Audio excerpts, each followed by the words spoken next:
guys, good afternoon GTA Cars. Dito na natin Suzuki ATV automatic transmission. Pogi na oh. So ready for leasing na to. Check natin yung loob, yung gumanda.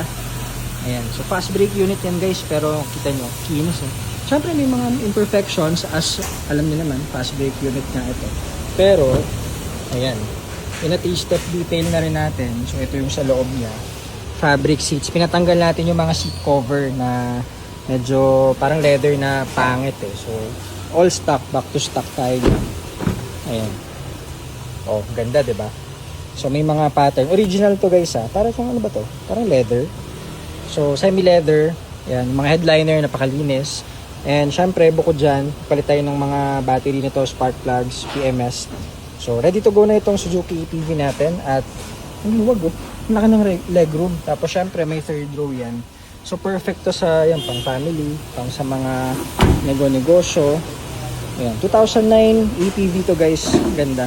So may reverse cam na nga pala to, may head unit na rin, makapal yung mga gulong. Tapos naka-Android head unit na to. Registered na rin syempre, kasama yon sa binibili nyo dito.